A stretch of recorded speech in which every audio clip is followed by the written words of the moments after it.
What's up, guys? This is Patrick with Top Tier Top Lane Guides, and I've got a completely new type of video I'm going to be putting out here. I think it's a really valuable thing, actually. This isn't quite like I would review, say, a client's VOD, but this is my own, and I want to look at the mistakes that I'm making. There's a lot of mistakes that I know I make pretty consciously.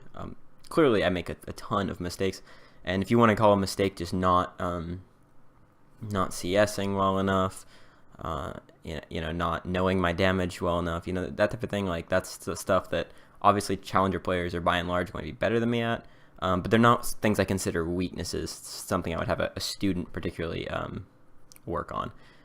I haven't historically really felt a need to treat myself like a student because it is a lot of effort to be a coach. There's a lot of things you have to do constantly just to be an effective coach, and that's what's fun for me. It's not fun to just be a shitty coach. It takes a lot of, you have to know a different skill. Oh, you have a different skill set than if you were a player. And a lot of those things do overlap, of course. But I've always focused on being a coach. Recently, though, I've been kind of looking at my VODs and said, well, I'm making videos now. Maybe some level of scrutiny of my own play would be very good for putting out information to a larger audience. I haven't actually asked any of my clients if they would like to be on a video, and no client has came out and said, hey, could you record me? Could you put this on your YouTube channel? And I just think it's not. I don't think it's unprofessional to ask a client if they want to be in the video, but bringing it up after after they've paid, or it's sort of a kind of a new, like, oh, by the way, could you do this? So for now, I'm not doing that. Of course, if anyone watching is particularly interested in coaching and being put up on YouTube, that's totally fine. But if you were to do that, make sure it's because you actually want to be coached, not because you want to get put on a YouTube channel as big as mine. You don't want to that 15 minutes of fame, right? All 30 people will see you. Okay. So the few mistakes that I know that I make really come down to just like anyone else, as a core, I kind of do autopilot quite a bit. And this is where I think the level, because my game knowledge is a bit more than most players in my ELO due to my coaching thing, it really matters. If I'm autopiloting, I'm playing at a very low level compared to if I'm consciously thinking.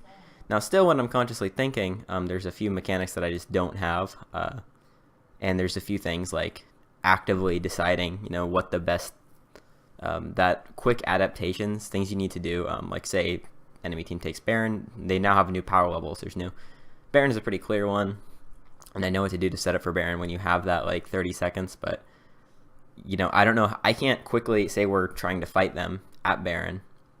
I have a hard time instantly being like, okay, we got the Baron, okay, they got the Baron. One team has 40 extra AD, the other one, and that makes a big difference. But it's one of those things that a challenger player definitely has the skill set for, but me not so much. So even if I am thinking, but I also don't think that that's something that I particularly need to work on. And like I said, I'm doing this more for other people's improvement, more so than myself, because I'm perfectly content with my own ELO, as I'm not too serious.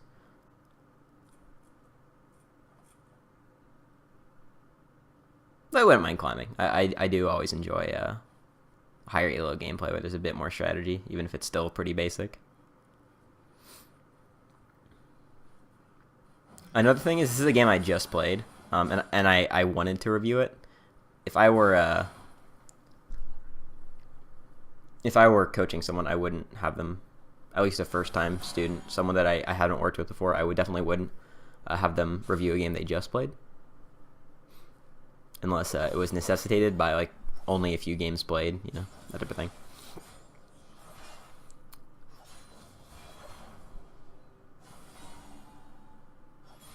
Alright, so here, this is one of those real-life things. I was making coffee in load screen, so I didn't actually think too much about how I wanted to manipulate this wave based off jungle paths. And let's see, did Kane start Raptors? I was pretty sure he did in this game, but no, he actually started red? Wait, does that make sense? Okay, no, he started Raptors, right, okay, my bad. Okay, that makes sense, because neither the bot or top came, and Kane can still start Raptors. I don't think it's very ideal. But right now, I'm keeping the lane just sort of kind of in a note. What I needed to do here was because Kane could have done like Raptors red top, right? I needed to get a ward in Tribrush. I mean, with Kane, it's a little bit hard. That's part of his power. If I ward here, which normally shows you Tri and River, like this area, then Kane could just like into the bush go through here, and that's a really popular gank path. But if I'm back here, I don't think Yorick Kane can really kill a Riven, right? So I want to ward ideally Tribrush, because I know Kha'Zix is going to meet Kane, and Kha'Zix is not that hard of a time dueling Kane. Plus I have priority because of the way that I've pushed Yorick away from the river. This is a more advantageous spot to help your jungler and stuff. This is a more advantageous spot to play out the lane because you have bushes. It's more so when you have ranged champions, but it still can't help with melee. And you're further away from the jungle. So this is where, this is actually how it should play out. If this were a much higher level game, you might see them in similar spots because we are much stronger 2v2 early. My jungler is stronger than his. He needs to, anyway, so I know Kha'Zix is going to be top around level 3. So what I need to do now is I need to ward this to prepare for the counter gank. And I don't, because I poorly timed when minions were dying. I didn't think about like, oh, I needed to do this. And that's one of those split second things that when you're thinking about other things, you can forget. And part of the reason that those cannot do teach.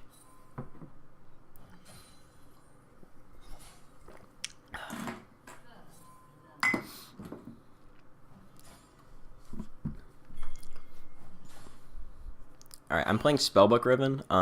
So the Ignite is actually not as much of an advantage as you might think, because you don't have Electrocute.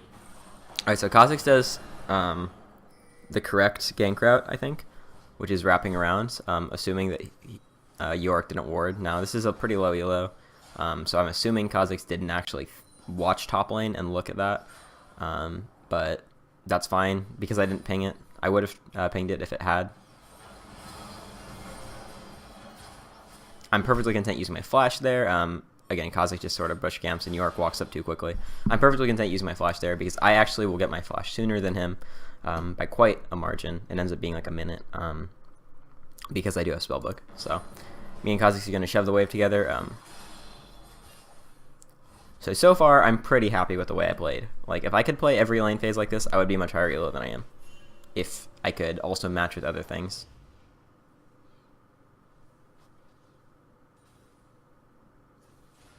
And as a coach, this is one of the easiest things for me to play out. Outside of the mechanical aspect, the early lane phase is so standard that I don't have much of a problem with it because it's one of those things that you don't have to think about so much.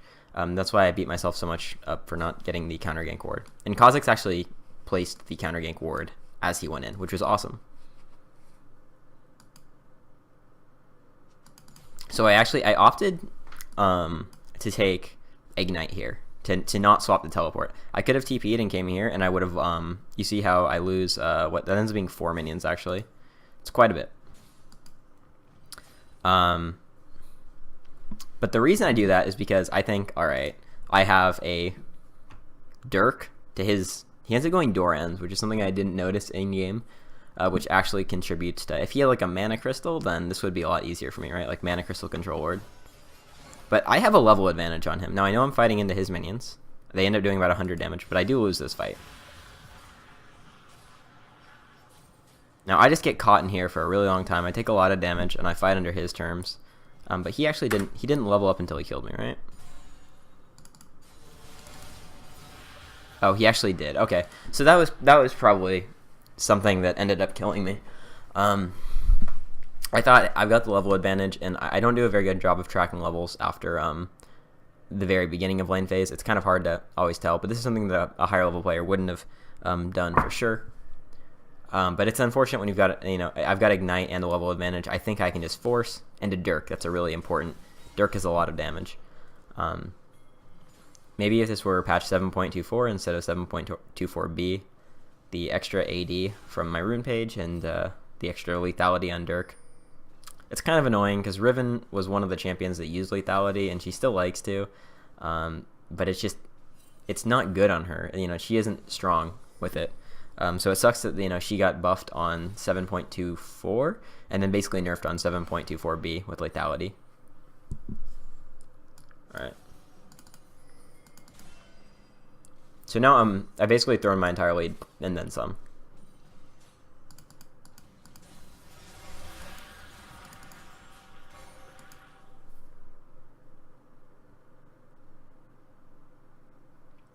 Yeah, because I don't have Ignite, and all right, this is fine. This is pretty standard.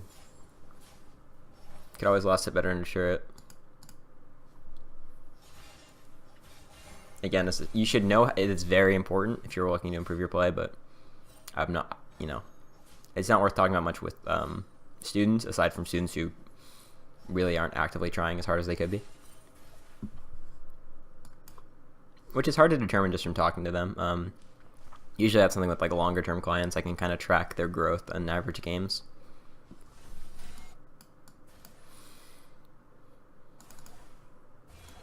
All right, now here I look mid.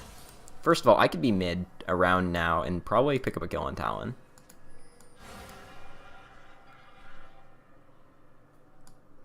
Yeah, I could have. I didn't want to ward. What happened is I saw Kayn as I was here, so I was like, okay, a ward in jungle is going to be useless now because we know what side of the map Kayn is on, and this is just a trinket ward. So by the time it actually spots him, it's not going to do much. If it spots him at all, right? All right, so knowing this, I make the correct decision to not ward the jungle, but what I do instead is I just flounder, walk in circles. I think I ended up losing some CS here.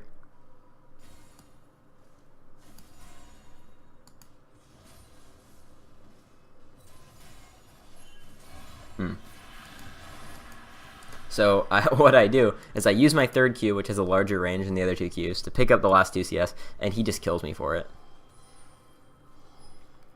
And I lose my my Zhonya's stopwatch. Alright, so now Yorick isn't an easy, he isn't really that easy of a lane, but he's not a lane that you should hard lose to as Riven. Right, he's not a hard lane either, so the nice thing is you get 50 gold from his. Right, and it's funny that this stays his Ignite.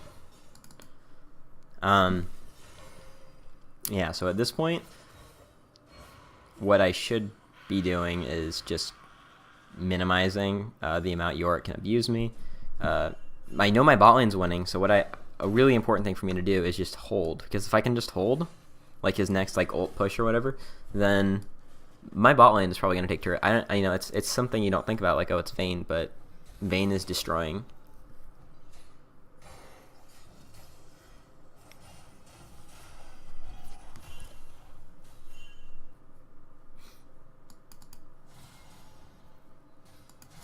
And I am pretty satisfied overall with the way that I played this game. So yeah, I back there just to finish my call fields and refill my refillable potion. I'm not sure if that was worth. I probably could have actually. Yeah, I had ult up and flash. I could have looked around mid, and I end up actually going there. Now this is interesting. Holy shit, he jukes me so hard.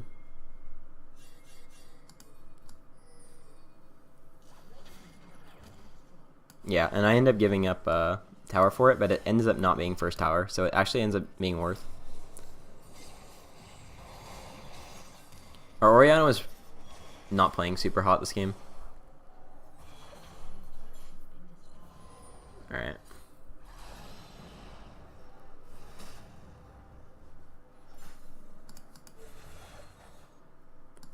And again, I'm reasonably satisfied with all the rotations that I've done thus far. Here, honestly, what I could have done is I could have just recalled here and then like tried to freeze. But I think the better play is hard shoving, and I'm not doing that either.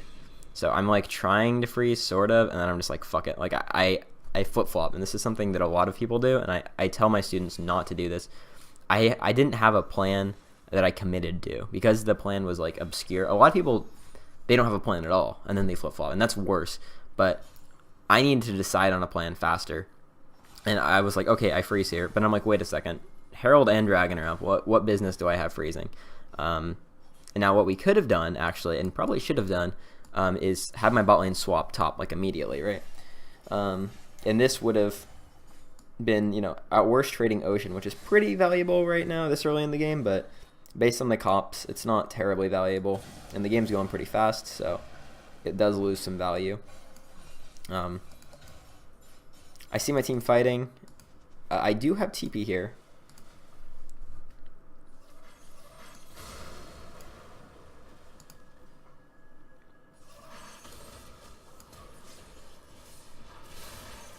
I should have been TPing like right now. Actually no, not after the Janna disengage. There, TP there. Like, imagine I'm here now. I totally, I kill Tristan Talon. Wait, no, I don't have ult. Okay. I actually, even though this game just happened, I don't remember how much I was watching. I think I should have been watching more. I guess the decision not to TP was probably good. I probably should have TP'd and then canceled when I saw how it ended up going.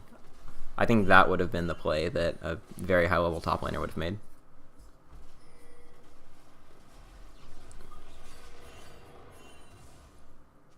All things being equal, you know, considering the other factors of how this game is not a very high level game,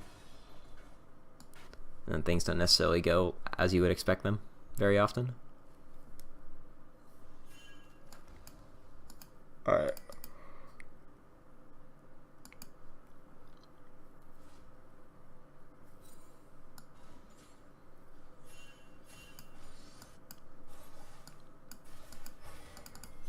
Honestly, for how I would coach a player in my current elo, this is a pretty clean fucking game.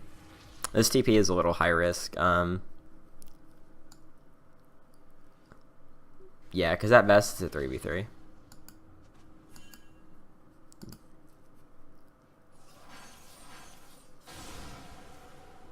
We know Thresh can't be there. So at worst it's a 3v3, at best it's a 3v3.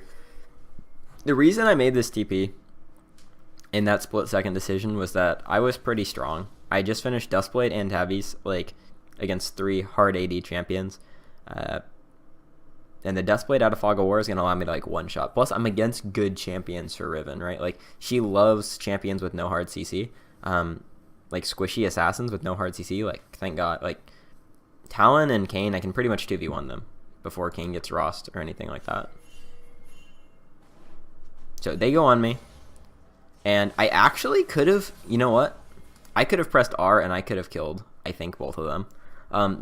Probably the reason that I got scared, probably it was fairly intelligent to get scared, because at best I would have killed one and then died, I think. Had Ori and Kha'Zix moved up, I would have and should have ulted and fought. And I don't think I was adaptable enough in the situation. But again, that's more of a very quick decision, and that's why my teleport plays leave a lot to be desired, because of that, it requiring that fast, like, this is working or this is not. It's one of those things, it's really hard to teach teleport plays. What I'll tell my students is that they need to make a lot of teleport plays to get good at teleport plays, because it's really hard to tell. The main thing is that you want to TP when the fight is committed. That tends to be the, or if you're, like, flanking, you know, when there's inevitability, or what you perceive to be inevitability. You don't want to rely on the enemy team going in after you're TPing, because that's relying on an enemy mistake. Even in lower elos, that is something that I wouldn't say is worth. It's just too variable. And the failed TP can really hurt, especially if you complete it. I mean, TPing into a fight and then getting nothing for it can completely lose you top lane. which is one of the reasons I think it's so funny that people say that, you know, top lane can't carry and stuff like that. Like, a good top laner in a certain elo range is the most disgusting thing you can have on your team, because teleport is like an always roam play, and top laners usually are some level of playmaker. They usually have a level. It's not like certain mid laners. Like, pretty much every top laner can make a level of like forcing stuff to happen. Like, I'm struggling to think of some that can't really. I mean, obviously there's certain champions that can really only kill one person or, you know, get picks, but even those are a level of playmakers. As opposed to certain mid lane champions that don't really have, like Orianna. Yes, you can make a big play with your ultimate, but as far as just like levels of pressure throughout the game, I'd argue that it's just as easy top lane. I don't think it's the most impactful role. It might be even the least impactful role, but when people say that top lane isn't that important, that's because they're not TPing, right? If there's a bad top laner, then you're gonna notice the difference. Like, if you're in Diamond 2 and you've got a challenger top laner in your team, and you're with a Diamond 2 top laner, that challenger top laner, he's not even gonna like start his TP to match the Diamond 2 top laners, right? Or they might start their TP, and then there's a disengage. The D2 finishes his TP, the challenger cancels, and he just completely wins top lane because of that.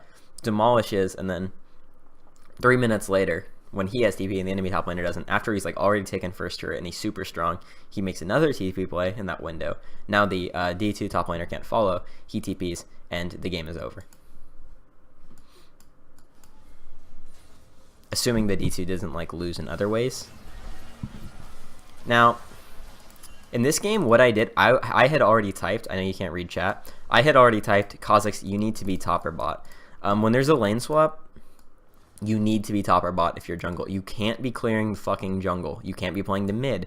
You need to be playing, well, maybe you can play the mid, but you need to have like pressure, right? You can't be not making pressure, because if the enemy jungler comes in, especially if they do this, then like they don't even have talent on the map, to be honest. This is just a okay, so we got Vayne, Janna. Yeah, I'm bot, so I'm pushing against Zero. I'm gonna create pressure soon. Someone needs to come to me eventually, but Kha'Zix is not in the realm of creating pressure, right? I'm in the right spot. What I could have done is TP'd, but then it would have just been a 3v3. And they have really strong 3v3 because they've got jungle on top, and all we've got is AD carry on top. Now Vayne's pretty strong, but I think by the time I can actually TP, let's see if that's true. Would more map awareness have saved this?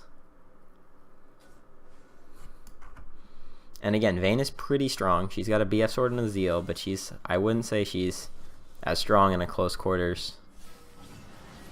So if I TP now, yeah, then like by the time we see it, I could have TP'd that second, and they would have had the option of disengaging or skipping. So this is a big shutdown to them. Now if Kha'Zix was topside, then they would have had a fighting chance. My TP would have changed it, but he wasn't. If he was bot side, then if someone matched me, we could have forced turret. But instead, he took red buff. Don't do that.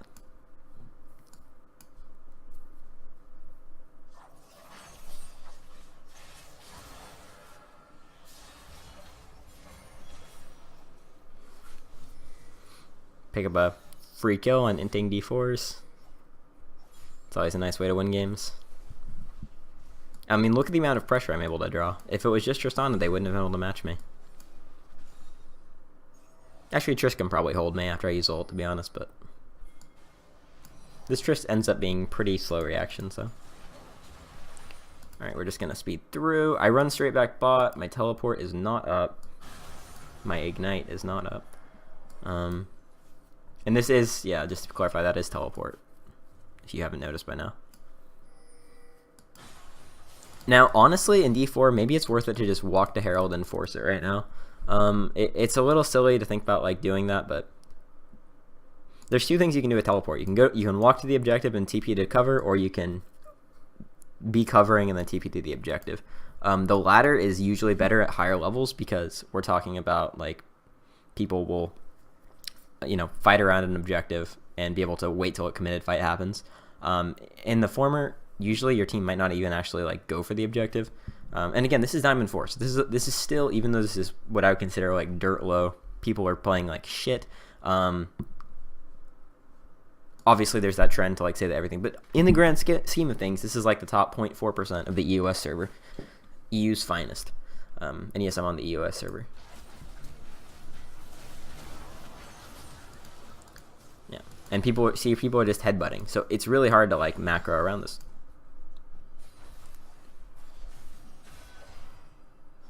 And this is why there's some degree of like something that kind of sucks to have to tell students, like, I can help you macro to the best of your abilities. I'm getting an advantage with how I'm rotating compared to this Yorick. But the problem is I died twice in lane to solo. Like, that's going to be more... Had I not gotten around the map and been better at getting picks and stuff, I wouldn't have been in the situation. Or I wouldn't have been able to be stronger than him at this point. And again, they have no engage. There's no reason for my team to get caught out. We have a Janna, and their best engage is like Kayn and Yorick. Vayne got trapped. No, I'm sorry. Vayne didn't get trapped. Vayne got cut off. Orianna got trapped in a Yorick W. Shouldn't happen, but it does.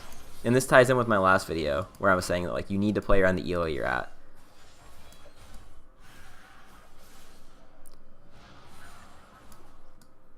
And I TP a little late, to be honest. I think I could have turned that. No, I TP'd reasonably early. Okay.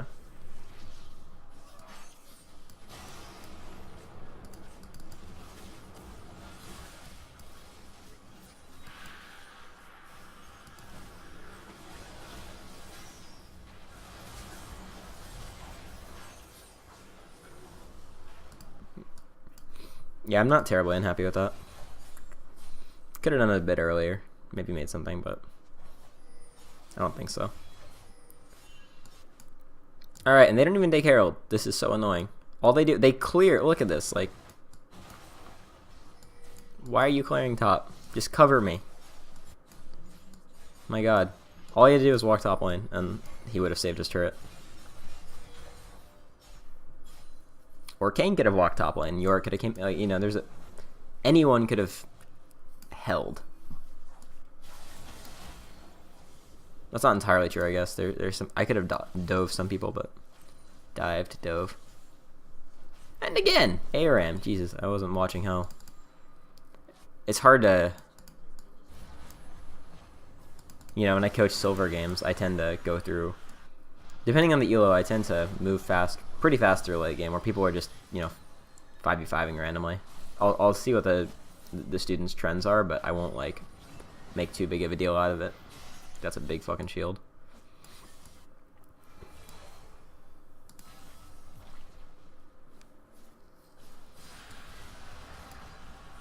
Yeah, and I run straight mid, which is smart, knowing the elo I'm at. Top would have been better had it been a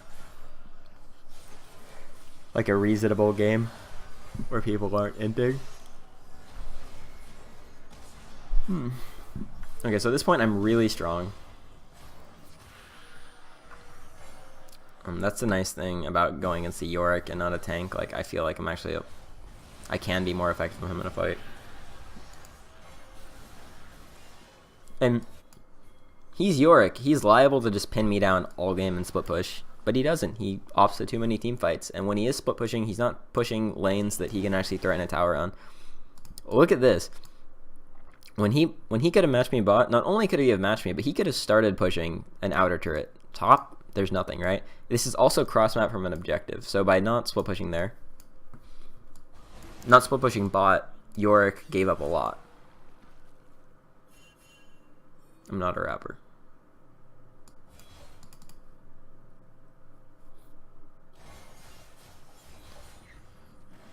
Alright.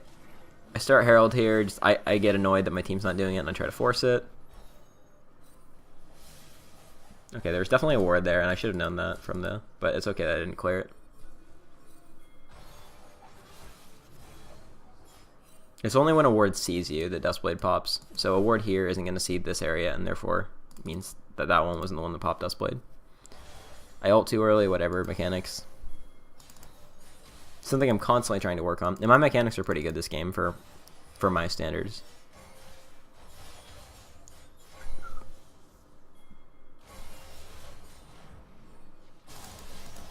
Alright, let's analyze these TPs.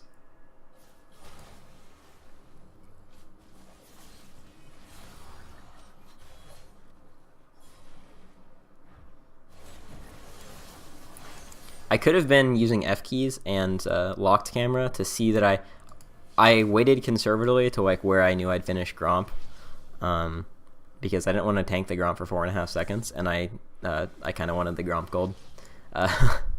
But yeah, I could have TP'd a little bit faster after that. Pretty minor, but I could have shaved off a half second.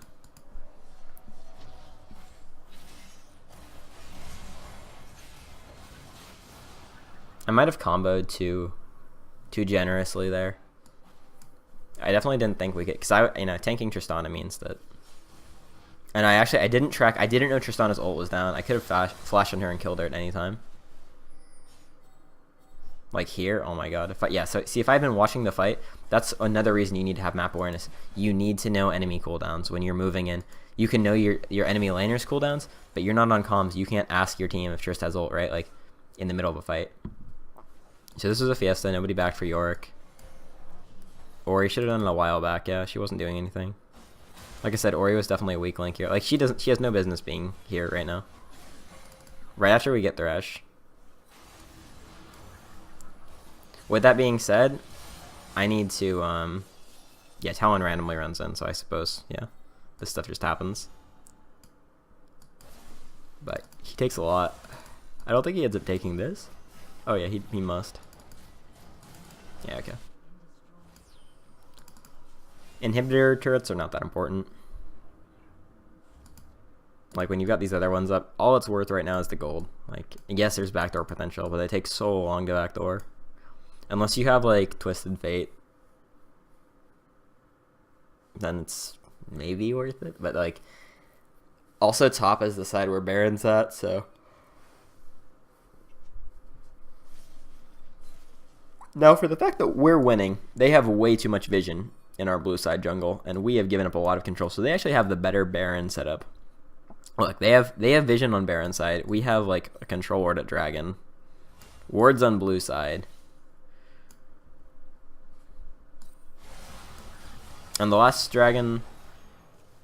No, okay, I think it was Ocean first and then Infernal, so it's kind of fair that we prioritized a little bit, because those are some good dragons.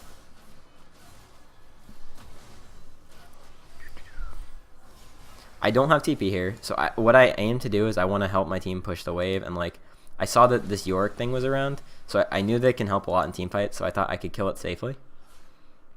My other options were recalling and then running back, but by the time the enemies spawned, or by the time I got back, the enemies would have spawned, and going bot, and I think that's what I ended up doing, pretty sure.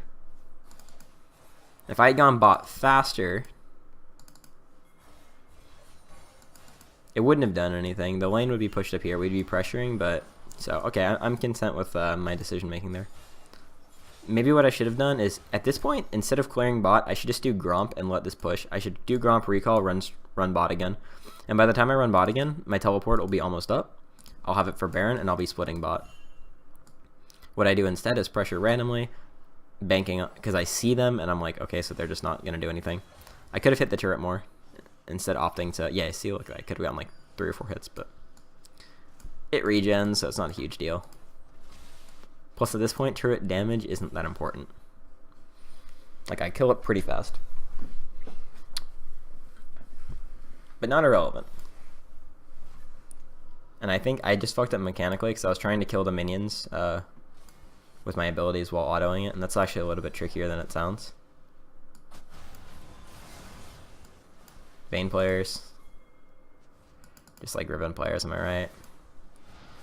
So I had 2 options. One was run bot to match Tristana, and one was going top. I actually think this might have been a bit of a mistake. They're a lot closer, and I knew my team would probably, you know, they're always committing to fights anyway, so. Yeah, Orianna is really out of it this game. You need to know what your champion does. Orianna is a team fighter. She's not a split pusher, and mid is not a lane you should split push. You know, I know she's afraid of like Talon killing her in Fog, but you can follow him, you can ghost him, and then you can... So if Orianna shows up here, we win this. Or if Talon doesn't show up. And by split pushing, she's not holding Talon to anything. So, and then I feel like she realizes her mistake, and she does this shit, and dies for it. At this point, they're liable to Baron, and they are. Now, I have TP, Kha'Zix is back, so we will reach there in time. The reason they're liable to Baron is because our Vayne's a Vayne player, and she doesn't know how to play macro, which is fine. It's D4. Not angry about that, but I don't want you making the same mistake. Don't be bot as AD carry at 25 minutes, especially after your mid laner dies. Now, at that point, like, the second Ori dies, Vayne should be running bot, because that play is obvious. And I didn't actually remember that the enemy team did Baron there, but I said now they're liable to do Baron, because they were. Now, all that really has to happen is they keep burning this. Ka runs in. Trist Buster shots the Kha'Zix. Okay, they actually kill him. That works out better, but she should have just ulted him away instantly and then burned it. Now I run in and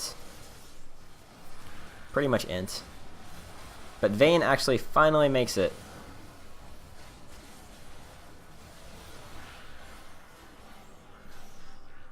I'm very effective in these team fights. Vayne was very effective too. Alright, this was a fast TP by me. I'm happy about that. And my quick TP makes it pretty safe for us to take 2 inhibitors here. They tried to end, but 2 inhibitors is the better call. We weren't...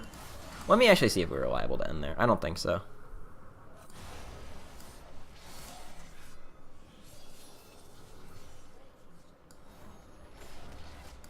"20 seconds. And we had 3 people. How much is she hitting the turret for? You know, we might have been able to. I think it was... By this time, though, it's like... This turret might be down, but there's still... It's less than 10 seconds. So, yeah, I like what I did there. It's safer, and I don't feel terrible. Like, we have a ridiculously good late game. Even without any tanks. Like, Orianna, Vayne, Janna. Against their team, Riven's awesome. And they're full AD. Now, that actually, them being full AD baits the Orianna into going ninja tabbies. It's fair to realize that they're going to be building a lot of armor because Orianna, as you can see, they've both itemized no MR and all armor. It's fair to assume that Orianna's all of our magic damage. And when they see ninja tabbies on Orianna, especially, they just knowing she's behind, even if they don't see ninja tabbies, Orianna needs to go Sork Shoes because they're not going to have that much magic resist. Nobody's going to build magic resist. Orianna's way more effective by actually being a threat and dealing damage than trying to survive by getting ninja tabbies. I think she got them fairly late as well. Maybe very, very fast ninja tabbies are okay, but honestly, Seekers pretty much accomplishes that. If I'm in this Orianna situation, you know, maybe she just wanted to be carried, but her play wasn't really playing around that. There was a lot of things before her build that she could have worked on, but definitely definitely Sork Shoes are something you can learn from, or those boots are something you can learn from that mistake. Because yes, they're full AD, and a lot of people really love to fight against full AD. But is it really like the Tristana or the Orianna needs to be tankier? Like, what is that gonna do for you? Is it even gonna, like, you've already got Zhonya's, is it really gonna, like, the difference in boots, is that gonna protect you from Talons bursting you? Maybe when he gets behind, but at the time you built it, no. And if Talon bursts you, do we even lose the fight? Is there a universe, you know, like, do they have a wombo combo where you need to be tanky enough to survive, right? Like, is there... No. You know, just by being a bigger threat, you're protecting your teammates more than had you gone tankier. I get spam pinged back, but I'm a beast, and I don't take shit from nobody. I'm very fed at this point. What am I... Yeah. I'm 6 item at 28 minutes.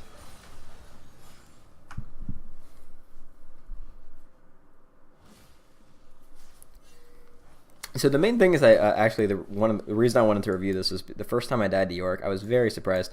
Spellbook kind of catches you off guard because historically, if you go Ignite top lane, you're going to be super threatening on anyone. Now though, with Spellbook, Ignite is basically just what you take to make yourself as strong as the TP. Now,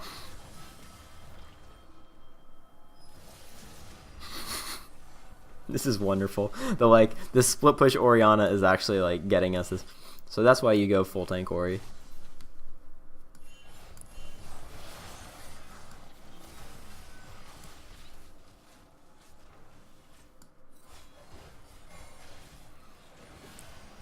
And our 2 carry, this is such a fiesta. It should be me top, maybe Kha'Zix too. Or me or Janna, like some... Anything would be better than this, right? Like, those are the 2 worst champions to have top lane. But it distracts them long enough that we can just end pretty comfortably. Yorick doesn't even finish his recall. Alright, well that finishes that review. I learned something. I hope you did too. Peace.